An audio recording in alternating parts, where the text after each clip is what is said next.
बयान के लिए शब्द पर्याप्त ना, उदाहरण प्रस्तुत करना अनिवार्य हो जाता है, केवल आपके लिए ही नहीं अपितु आपके माध्यम से समस्त संसार को शिव और शक्ति की संयुक्ता से पुनः अवगत कराना इस प्रसंग का उद्देश्य था, जो पूर्ण हुआ। महादेव महादेव। चहचहाने वाली चिड़ियों का गान हमेशा प्रसन्नता का गान नहीं होता। दुख, पीड़ा और मोह ये सब अलग नहीं, एक समान। तुम्हारा मोह ही तुम्हारा दुख और तुम्हारे मोह का त्याग तुम्हें पूर्ण रूप से सुखी कर सकता है।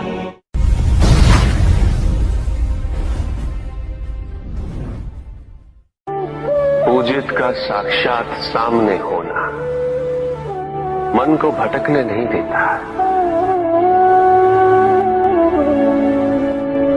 किंतु जो सच्चे भक्त हैं भगवान तो उनके मन में, उनके हृदय में निवास करते हैं। जिनके हृदय में श्रद्धा है उनके लिए पूजा करने हेतु अपने आराध्य का साक्षात सामने होना अनिवार्य नहीं।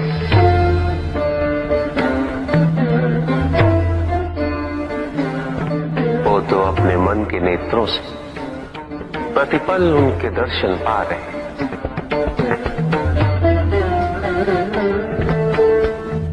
उनकी प्रत्येक अनुभूति में भगवान है।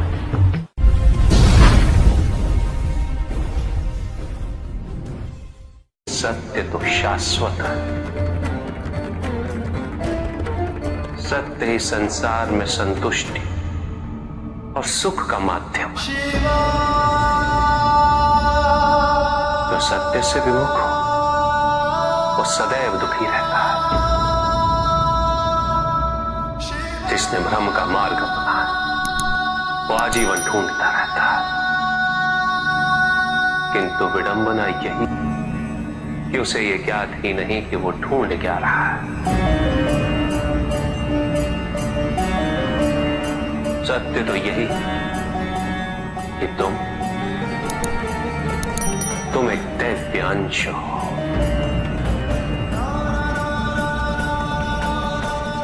जन्मोपरांत तुम सबने अपने आप को केवल मनुष्य मान लिया और यही विस्मरण तुम्हारे कष्टों का कारण है। तुमने अपने शरीर को ही सत्य माना। लोभ, भय, शंका, असुरक्षा, छल, इन सब को अपने जीवन का आधार बना लिया।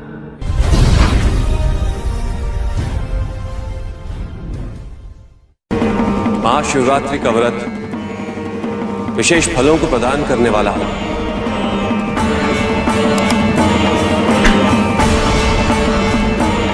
इस व्रत को रखने से पुरुषों की सारी मनोकामनाएं पूरी हुई।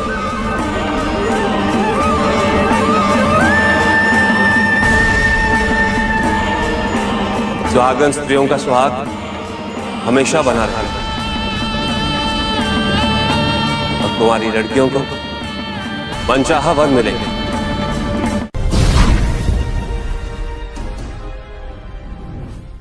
पुत्र और पुत्री में भेद करना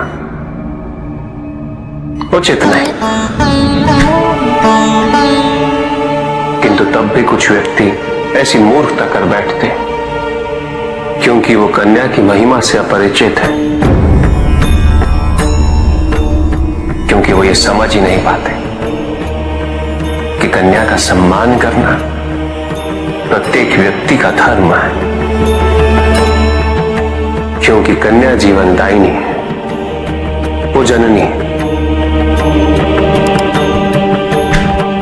और जननी तो केवल सत्कार के योग्य होती है, उपेक्षा के नहीं, उसका तिरस्कार नहीं किया जाता। एक कन्या विवाह के पश्चात दो कुलों को जोड़ती है, परिवार की स्थापना है तो एक कन्या की भूमिका पुरुष से कहीं अधिक महत्वपूर्ण होती। और जब परिवार से परिवार जुड़ते हैं तो समाज की स्थापना होती।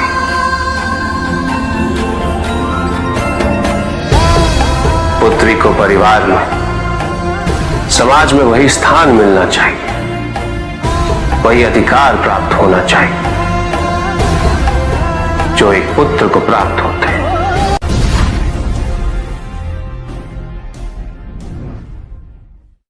प्रेम क्या है? बताइए महादेव, कृपया बताएं कि प्रेम का रहस्य क्या है? क्या है इसका वास्तविक स्वरूप? क्या है इसका भविष्य? प्रेम क्या है ये तुम पूछ रही हो पार्वती? प्रेम का रहस्य क्या है?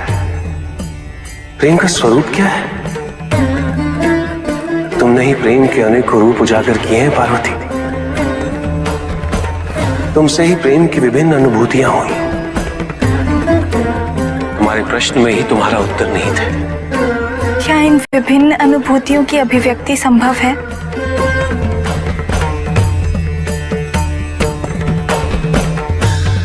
सती के रूप में जब तुम अपने प्राण त्याग मुझसे दूर चली गई,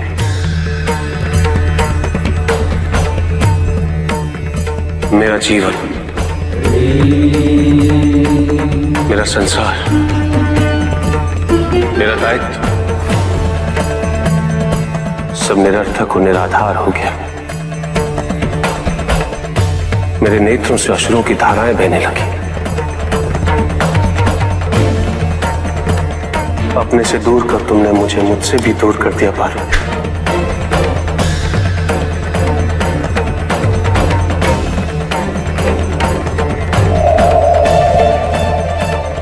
यही तो प्रेम है पार्वती। तुम्हारे अभाव में मेरे अधूरेपन की अति से इस सृष्टि का पूर्ण हो जाना, यही प्रेम है। तुम्हारे और मेरे पुनः मिलन करवाने हेतु इस समस्त ब्रह्मांड का हर संभव प्रयास करना, हर संभव षड्यंत्र रचना।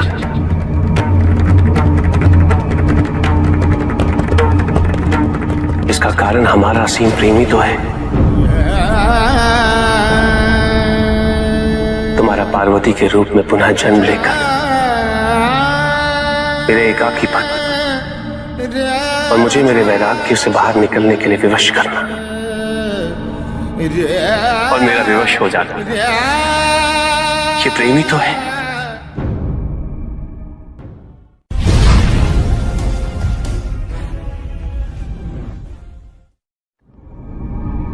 चंद्रमा उसी जल में प्रतिबिंबित होता है जो जल शांत स्थिर।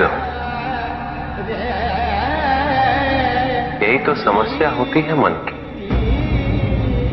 मन कभी भी शांत नहीं हो पाता है। जहां शांति नहीं वहां कुछ भी नहीं रुकता। समुद्र की लहरों की भांति विचारों का उपद्रव मन को निरंतर स्थिर रखता। कुछ भी सुनने और समझने के लिए मन का मौन रहना आवश्यक है, किंतु मन मौन रहना नहीं जानता। वो तो निरंतर कुछ ना कुछ कहता रहता। प्रतिपद शब्दों का आक्रमण चलता रहता है मन पर,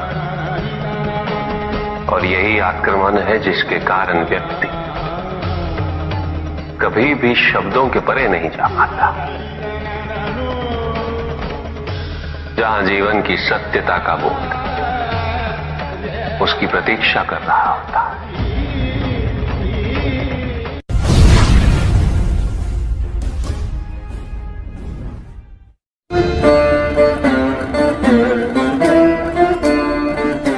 मैं वो हूं जो नहीं है,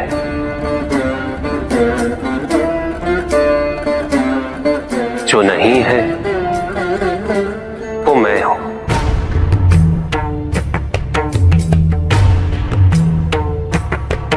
चिरकाल तक सभी को यह स्मरण रहे, जब आप में श्वास है तो मैं आप में हूं। देव देव महादेव शिवा, देव देव और जिस क्षण आप में श्वास नहीं, देव तब आप मुझ पे हैं। देव शिवा, देव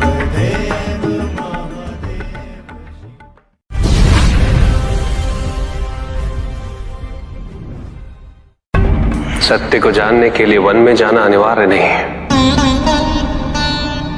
अपने निजी, पारिवारिक और सामाजिक दायित्वों का परित्याग भी आवश्यक नहीं है।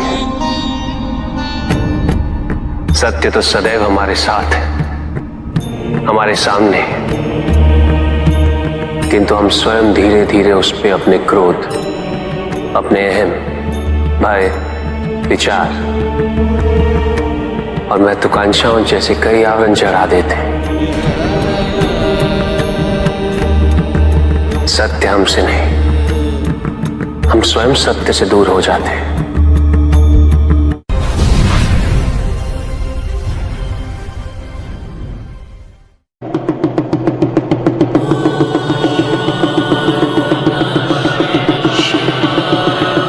जहां न अमृत, न विष, न सुख, न दुख, न स्वर्ग, न नरक, वही परम आनंद है। उसी परम आनंद तक की यात्रा है तुम्हारी। ये यात्रा आनंद के सानिध्य की है, ये यात्रा सानिध्य के आनंद की है। और इस यात्रा में मैं प्रतिपल तुम्हारे साथ हूं। मुझे ढूंढो मत, केवल पहचानो, तुम ही मैं हूं, मैं ही तुम। हर आरंभ का मैं ही अंत हूं और हर अंत सदैव मेरा ही आरंभ होगा। देव देव महादेव शिवा, देव देव महादेव शिवा। तुम मुझे किसी भी रूप में पूज सकते, किसी भी रूप में प्राप्त कर सकते। ओम नमः शिवाय। पुरुष और प्रकृति एक है, वो कभी पृथक नहीं हो सकते। शक्ति शिव के बिना अधूरी है,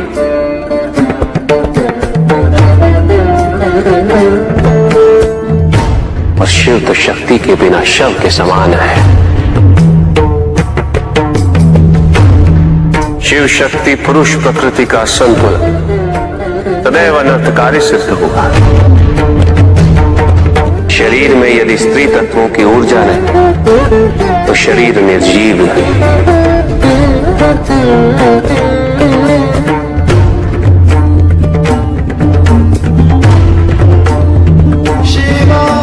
शक्ति और शिव के संपूर्ण रहस्यों को समझ लेना भक्ति, ज्ञान और तपस्या की पराकाष्ठा है।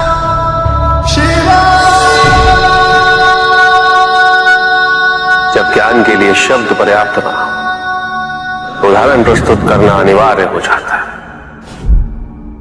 केवल आपके लिए ही नहीं, अपितु आपके माध्यम से समस्त संसार को शिव और शक्ति की संयुक्तता से पुनः अवगत कराना इस प्रसंग का उद्देश्य था,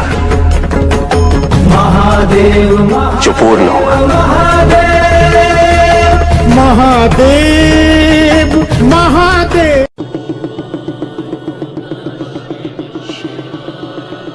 जहां न अमृत, न विष,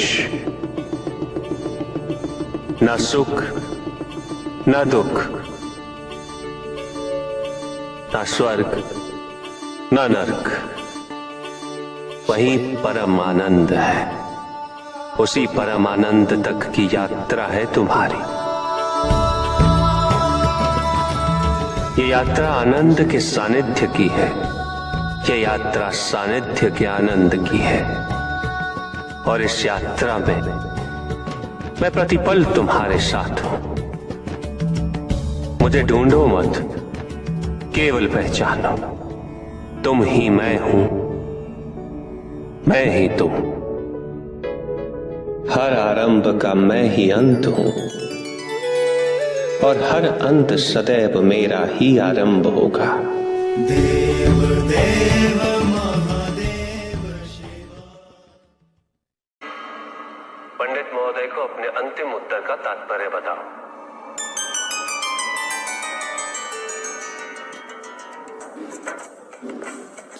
तात्पर्य ये है पंडित जी, इस जगत में 1 गुण, 2 गुण, 3 गुण, 5 गुण, ये सारे आरोपण मानव का मस्तिष्क करता है। अन्यथा जगत तो ब्रह्म माया है और ये सारे गुण भी माया मात्र है। सब कुछ निर्गुण है मेरे महादेव की भांति।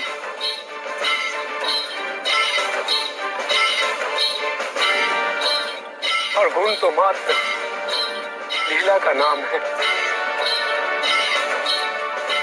साधु साधु साधु साधु। किंतु प्रभु, ऐसा कोई ज्ञान तो इस संसार में है ही नहीं। वेद तो ईश्वर की आराधना, व्रत, तप, ज्ञान आदि क्रियाओं से करना सिखाता है। तो फिर निर्गुण वाली बात सत्य कैसे हो सकती है? वेद में ही सारा ज्ञान है पंडित महोदय। वेद का सही अर्थघटन करना इस समय संभव नहीं।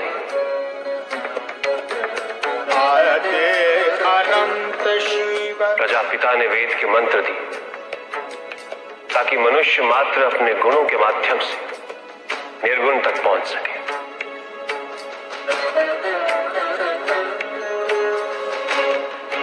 किंतु आप सब गुणों की मीमांसा में ही रुक गए। प्रश्न भी आपका और उत्तर भी आप ही का। व्रत, तप, दान, यज्ञ इत्यादि से ही संसार का निर्वाह होता है। किंतु उसी वेद में ईश्वर प्राप्ति के लिए निर्गुण बनने का मार्ग छिपा हुआ है। उस ज्ञान को आप देख नहीं पाते पंडित महोदय। इसीलिए अपने आप को देवताओं से अधिक ज्ञानी समझते।